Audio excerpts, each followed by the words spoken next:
Hello everyone, welcome to commerce spotlight by JRF Adda. मैं हूं आपके एजुकेटर काजल और स्वागत है आप सबका आज के इस सेशन में।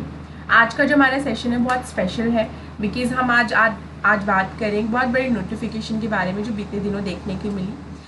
PhD एडमिशन्स को लेकर यूनिवर्सिटी ऑफ इलाहाबाद ने अपना नोटिफिकेशन रिलीज़ कर दिया है और 25-26 के सेशन के लिए ये PhD एडमिशन कॉल कर रहे हैं। तो क्या रहेंगी सारी बातें वो हम इस वीडियो में डिस्कस करते हुए चलेंगे। फीस क्या है, लास्ट डेट क्या है, क्राइटेरिया क्या है, everything we will discuss in this video. तो अगर हम देखें तो ब्राउज़र ही आपका सबसे इम्पॉर्टेंट है। आप वेबसाइट पे जाके ब्राउज़र डाउनलोड करके उसके बारे में सब पढ़ सकते हैं, ठीक है।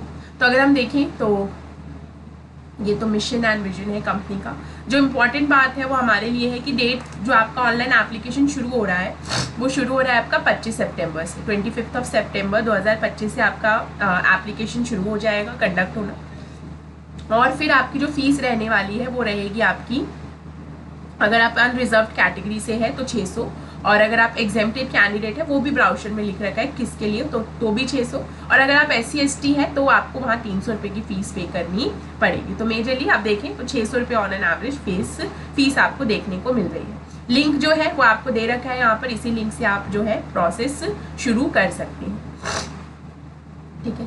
तो उसके बाद अगर हम बात करें तो कौन कौन एग्जेम्प्टेड है, वैसे तो आपका पता ही आपको कि जो वो रहता है एलिजिबिलिटी क्राइटेरिया है वो यही है अनरिजर्व कैटेगरी के लिए कि भाई 55% मार्क्स होने चाहिए आपके मास्टर्स में रिजर्व कैटेगरी अनरिजर्व के लिए, और अगर 50% हो सकते हैं अगर आप EWS, OBC, SC/ST या PWD कैंडिडेट्स हैं। तो रिजर्व में है तो 5% का रिलैक्सेशन देखने को मिल रहा है, और राउंड ऑफ करके नहीं होना चाहिए। ऐसा नहीं है कि 49 पॉइंट समथिंग है और आप उसे 50 कर रहे हैं, या 54.9 है तो उसे 55 कर रहे हैं। राउंड ऑफ करके 55 नहीं बनना चाहिए, वैसे ही आपका 55 बनना चाहिए, ओके। तो उसके बाद एग्जेम्प्टेड जो है एग्जेम्पशन मिल रहा है यहाँ पर, जो पहले से ही PhD एडमिशन के लिए वो है एलिजिबल है उनको, टीचर एप्लीकेंट को, और अगर कोई आर्म्ड फोर्स से आएगा तो उसको, या इंटरनेशनल कैंडिडेट्स हैं पार्ट, तो उनको यहाँ पे रिलैक्सेशन देखने को मिलेगा। ये एज सच आपके लिए इतना इम्पोर्टेंट नहीं है क्योंकि हम तो इस कैटेगरी में मेजरली बच्चे फॉल नहीं कर रहे होते हैं जो ये वीडियो देख रहे हों, ठीक है। PWD में भी रिलैक्सेशन आपको दिया गया है 5% का, तो दैट्स अ गुड थिंग। उसके बाद अगर हम बात करें जो हमारे लिए इम्पॉर्टेंट है वो है ये कि ये 3 ग्रुप्स में बेसिकली एप्लीकेशन कैटेगरीज की इन्होंने जो बना रखी है, 3 ग्रुप्स की बना रखी है। ग्रुप A होगा जिन्होंने JRF क्वालिफाई कर रखा है, तो ये है कि सारे एप्लीकेंट्स को ही बुलाया जाएगा। यहाँ पे शॉर्ट लिस्ट जो किया जाएगा, जिसने JRF क्वालिफाई किया है और ये फॉर्म भर रहे हैं, सब शॉर्ट लिस्टेड ही मानो अपने आप को। शॉर्ट लिस्टिंग का ही मतलब हुआ कि भाई आपको कॉल करेंगे इंटरव्यू के लिए कि नहीं, मतलब मेल आएगा कि इंटरव्यू के लिए आना है कि नहीं। तो अगर आप JRF क्वालिफाइड है तो ऑफकोर्स आपको मेल आएगा, ठीक है। और अगर दूसरी कैटेगरी इन्होंने बनाई है, अगर आप सिर्फ नेट क्वालिफाइड है या सिर्फ PhD एडमिशन के लिए आप क्वालिफाइड है, तो उस केस में आपको अगर मान लो 2 टाइम्स जो सीट्स हैं जो दिखाई गई हैं उसके हिसाब से ही 2 टाइम्स लोगों को बुलाया जाएगा। यानी कि अगर सीट मान लो 50 है तो 100 बच्चों को बुलाएंगे, 100 है तो 200 को बुलाएंगे, ऐसे। तो वो 200 लोग या 50 है तो 100 लोग कौन होंगे, उसकी मेरिट लिस्ट यहाँ पर बनाई जाएगी। और जो एग्जेम्प्टेड में हमने देखा था उसमें भी सभी लोग एप्लीकेबल होंगे फॉर कमिंग इंटरव्यू के लिए आने के लिए। यहाँ स्पेसिफाई करके इन्होंने लिख रखा है कि भाई आपका जो स्कोर है UGC नेट का, चाहे आपने UGC नेट दिया है या CSIR नेट दिया है, जो दिसंबर 2024 में क्वालिफाई हुए हैं और जून 2025 में क्वालिफाई हुए हैं, सिर्फ वही यहाँ पर अप्लाई कर सकते हैं, क्योंकि इससे पहले अगर कोई क्वालिफाई हुआ है तो अब उसका वो स्कोर वैलिड नहीं रहा है, ठीक है। तो यहाँ पर यानी अगर आप दिसंबर 24 और जून 25 में क्वालिफाइड हुए हैं, क्योंकि आपके नेट के स्कोर 1 ही साल तक वैलिड रहते हैं अगर आप नेट के बेसिस पर PhD लेना चाहते हैं, तो PhD ओनली का भी 1 साल और नेट ओनली का भी वैलिडिटी 1 ही साल रहता है। तो यहाँ पर अगर कोई नेट क्वालिफाइड है तो दिसंबर 24 और जून 25 में क्वालिफाइड हुआ है तो ही इसके लिए उन्हें एलिजिबल माना जाएगा, ठीक है। उसके बाद अगर हम बात करें तो यहाँ इन्होंने बता रखा है कि ये 70% वेटेज देंगे जो एग्ज़ाम, मतलब जो आपका नेट का स्कोर या JRF का स्कोर है वो, और 30% वेटेज होगा आपका टेस्ट बेसिकली क्या होगा, आपको इंटरव्यू के लिए बुलाया जाएगा और इंटरव्यू में प्रेजेंटेशन, डिस्कशंस, ये सब आपके तरीके होंगे। कोई वैसा पेन पेपर वाला टेस्ट नहीं होगा, इंटरव्यू बेसिस पर आपको तो जैसा होता है 70% मार्क्स आपके JRF का या नेट का और 30% आपके इंटरव्यू का। तो यही वेटेज यहाँ पर भी इन्होंने मेंटेन करके रख रखा है। यहाँ आपको बोला है कि मेरिट लिस्ट कैसे प्रिपेयर की जाएगी, तो बता रखा है अगर आपके हाई स्कूल में 50% से कम मार्क्स थे या 50% 60% के बीच में थे या 60% से ज़्यादा थे तो आपको ये बेसिकली स्कोर दिया जाएगा। मैक्सिमम किसी को 2 ही स्कोर मिल सकता है, उससे ज़्यादा नहीं। ऐसे इंटरमीडिएट में भी 50% से कम थे कि 50 से 60 के बीच में थे या 60 से ज़्यादा थे तो उसको ही स्कोर दिया जाएगा। मैक्सिमम किसी को 3 ही मिल सकता है। तो इस तरीके से आपको स्कोर्स दिए जाएंगे, जैसे API कैलकुलेट होता है, ये स्कोर आपको दिए जाएंगे और इसी स्कोर के बेसिस पर आपकी मेरिट लिस्ट बनेगी। ये तो हो गया आपका पोस्ट ग्रेजुएशन तक। उसके बाद NTA ने आपको जो स्कोर दिया है, जैसे नेट JRF जो आपने क्वालिफाई किया तो उसमें जो स्कोर आपका आया है उसका 70% वेटेज यहाँ पर लिया जाएगा और जो आपका इंटरव्यू होगा उसका 30%। तो इस बेसिस पर वो टोटल 120 मार्क्स हो गए, तो इस बेसिस पर वो मेरिट लिस्ट को प्रिपेयर करेंगे। तो ये उन्होंने मेथोडोलॉजी भी बता रखी है कि मेरिट लिस्ट वो कैसे प्रिपेयर करेंगे। ठीक है, आपको प्रोसेस कैसे करना है यही लिंक है जिसके थ्रू आप प्रोसेस करेंगे। ओके, इसी लिंक पर जाके आपको सब कुछ करना है और ये बाकी जो होता है कि कैसे आपको फॉर्म फिल करना है। ड्यूरेशन बता रखा है कि कम से कम तो 3 साल है ही, ये मान लो कि कम से कम 3 साल होगा जिसमें आपका कोर्स वर्क भी हो जाएगा और मैक्सिमम भी बता रखा है कि 6 ईयर्स का। तो ड्यूरेशन आपका 3 to 6 ईयर्स होगा जो कि जनरली सभी PhD प्रोग्राम्स में भी देखने को मिलता है, लेकिन उन्होंने बता रखा है कि मिनिमम तो 3 साल का होगा ही। यानी बहुत लोग कोशिश करते हैं कि 2.5 साल में ही थीसिस सबमिट कर दें, तो वो नहीं चलेगा।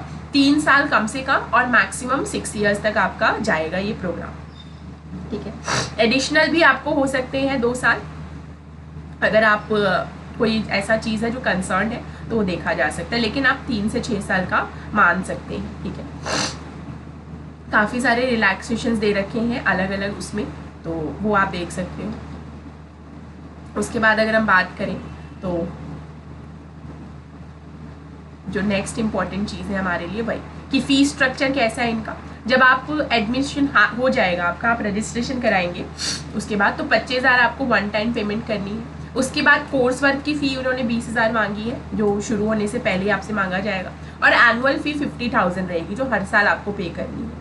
लैब, अगर आपका कोई ऐसा सब्जेक्ट है जिसमें प्रैक्टिकल अप्रोच है, लैब वगैरह की ज़रूरत होगी तो 10,000 लैब की फ़ीस है और जब आप थीसिस सबमिट करेंगे तो 30,000 वहाँ की फ़ीस है। तो फीस स्ट्रक्चर आपको यहाँ बता रखा है और जाहिर सी बात है जो JRF क्वालिफाइड हो गए उनके लिए तो ये सब शायद एग्जेम्प्टेड होगा, बाकी लिखा नहीं है तो वी कांट से। और ये भी बता रखा है कि कोई फेलोशिप, बहुत सारी इंस्टीट्यूशनल फेलोशिप भी मिलते हैं लेकिन यहाँ से आपको कोई फेलोशिप नहीं मिलेगा। No fellowship of any kind shall be provide awarded to such candidates by the university. University किसी को फेलोशिप नहीं देगी। अगर आप JRF है तो जाहिर सी बात है आपका तो सेंट्रल गवर्नमेंट से आएगा, लेकिन जैसे बहुत सारे कॉलेजेस, इंस्टीट्यूशंस, यूनिवर्सिटी का अपना जो होता है अमाउंट वो भी फेलोशिप में दे देते हैं, इंस्टीट्यूशनल फेलोशिप जिसे हम बोलते हैं। लेकिन यहाँ इन्होंने साफ लिख रखा है कि किसी को हम लोग नहीं देंगे। यानी कि अगर आप JRF क्वालिफाइड है तो बहुत बढ़िया भाई, आपको मिल जाएगी फेलोशिप गवर्नमेंट से, लेकिन हमारी तरफ से नहीं मिलेगा। तो इंस्टीट्यूशनल फेलोशिप यहाँ पर नहीं है। ठीक है, अब यहाँ पर बता रखा है कि थीसिस का मिनिमम जो है 4 ईयर्स का टाइम है थीसिस सबमिशन करने से पहले, 4 साल का।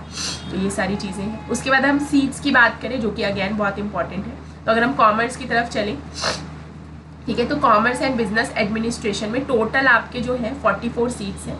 ठीक है, और आपको बता रखा है ये अलग अलग कॉलेजेस हैं जो आपके यूनिवर्सिटी से एफिलिएटेड है, तो किस कॉलेज में कितनी सीट्स हैं वो भी बता रखा है। तो अच्छे नंबर ऑफ सीट्स हैं आपके देखें तो टोटल 50 सीट्स हैं कॉमर्स एंड बिजनेस एडमिनिस्ट्रेशन में। हम देखें तो ये सब मिलाकर आपका टोटल 50 सीट्स बन रहा है and it's a good number for PhD, it's a good number. ठीक है, ऐसे ही बाकी डिपार्टमेंट्स का, बाकी सब्जेक्ट्स एंड डिसाइपल्स का भी बता रखा है। तो सबसे ज़्यादा आई गेस है आपकी, सबसे ज़्यादा सीट्स है in chemistry. Okay, surprisingly chemistry में सबसे ज़्यादा सीट्स हैं, 78 के अराउंड। ठीक है, तो अच्छा अपॉर्चुनिटी है for those who are into this. तो टोटल इन्होंने 873 सीट्स निकाली और उसको अलग अलग डिसाइपल्स में उन्होंने वो कर रखा है। ये जो कौन सा क्या कैंपस है, तो AU है, मतलब आपका खुद इलाहाबाद यूनिवर्सिटी, और उसके अंदर आता है आपका जैसे चौधरी महादेव प्रसाद डिग्री कॉलेज, ये सारे ना इलाहाबाद यूनिवर्सिटी से एफिलिएटेड कॉलेज ही हैं। तो आपको ये नहीं है कि भाई अरे हम यूनिवर्सिटी नहीं जा रहे, यूनिवर्सिटी से ही एफिलिएटेड कॉलेजेस। और बस आपको यहाँ उन्होंने बाइफिकेशन दे रखा है अलग अलग कॉलेजेस के लिए, ठीक है। तो ये है। उसके बाद इन्होंने अलग अलग बता भी रखा है सब्जेक्ट वाइज कि किसकी क्या होगी रिक्वायरमेंट्स। जैसे वही कॉमर्स का अगर हम देखें तो बीकॉम MBA पोस्ट ग्रेजुएशन होना चाहिए आपका 55% के साथ अगर आप जर्नल कैटेगरी में हो, और 50% के साथ अगर आप किसी रिजर्व कैटेगरी में फॉलो करते हो तो, यानी MCOM MBA वाले भी अप्लाई कर सकते हैं, ठीक है। MBA वाले भी अप्लाई करते हैं, या कॉमर्स में कोई भी अगर आपके पास कॉमर्स से रिलेटेड, बिजनेस एडमिनिस्ट्रेशन से रिलेटेड कोई भी अगर आपके पास पोस्ट ग्रेजुएशन डिग्री है और उसमें 55% मार्क्स बन रहे हैं, या अगर आप रिजर्व कैटेगरी से हैं तो 50 बन रहे हैं, तो you can apply for this particular PhD program, ठीक है। ये सभी सब्जेक्ट्स का उन्होंने बता रखा है, मेजरली सब में 55% का ही आपको दे रखा है। तो ये था आपका पूरा ब्राउशर जो हमने गो थ्रू किया है। आपको डेट्स याद रखनी है कि डेट्स, लास्ट डेट क्या है इसकी अक्टूबर में, एक बार और गो थ्रू कर लेते हैं, ठीक है। 25 सितंबर से आपका ओपन हो जाएगा पोर्टल, 25 सितंबर से हो गया है मतलब ओपन पोर्टल, और आपकी लास्ट डेट जो है वो 22 अक्टूबर है, ठीक है। तो मैं तो नहीं सजेस्ट करूँगी कि आप लास्ट डेट का वेट करो, क्योंकि अच्छा खासा टाइम है, तो इसको टाइम से आप कर सकते हो, क्योंकि लास्ट मोमेंट में पता चलता है कि फॉर्म में कुछ ऐसी चीज़ें थी जिसके बारे में हमें पता ही नहीं था और अब पता चल रहा है, तो उतना टाइम नहीं बचता है कि आप उसके लिए फिर कुछ कर पाओ। तो इसलिए आप शुरू से ही, मैं तो कहूँगी अब हो गया है, 25 से ओपन हो चुका है, तो आप आज से ही फॉर्म भरने की तरफ प्रयासरत हो जाओ और फिल द फॉर्म, ठीक है। और इंटरव्यू के लिए आप प्रिपेयर कीजिए, क्योंकि ऐसा कोई रिटर्न टेस्ट नहीं है, 70% आपके वेटेज है उसका और 30% है इंटरव्यू का। लास्ट डेट आपको बता रखी है 22 अक्टूबर रहेगी, तो इसलिए मेरा सजेशन ये होगा कि don't wait for the last moment, क्योंकि लास्ट मोमेंट पे कुछ ऐसी चीज़ें हो जाती हैं जो आपको लगता है अरे हमें तो ये पता ही नहीं था, ठीक है। चलिए, तो अगर हम बात करें तो अगर आप UPLD ग्रेड की तैयारी कर रहे हैं, this is a batch for you, you can join. And अगर आप दिसंबर की एग्ज़ाम की तैयारी कर रहे हैं तो अभी भी आपके पास समय है, you can still join this batch. और अभी आपका नवरात्रि का ऑफर भी लगेगा 20% में, तो आप वो लगाकर 20% का बेनिफिट उठा सकते हैं सभी कोर्सेज, सभी टेस्ट सीरीज़ पर। और अगर आप अभी तक JRF अड्डा के साथ जुड़े नहीं हैं तो ये ऑफिशियल हैंडल्स हैं JRF अड्डा के, इनके साथ जुड़कर आपको सभी तरीके की updates about assistant professor examination, UGC net, CSIR net and PhD related सभी अपडेट्स यहीं चैनल्स पर मिलती रहेंगी। ऐप भी आप डाउनलोड कर सकते हैं, बहुत सारे बेनिफिट्स आप बिल्कुल free of cost without paying any single penny, you can avail these benefits through the app. तो कैसा आपको क्या क्वेरीज हैं अभी भी अगर इलाहाबाद यूनिवर्सिटी PhD प्रोग्राम से रिलेटेड, तो आप कमेंट में डाल सकते हैं। I will try to cater those queries as well. तो मिलते हैं ऐसे ही किसी नेक्स्ट सेशन में, तब तक के लिए thank you very much and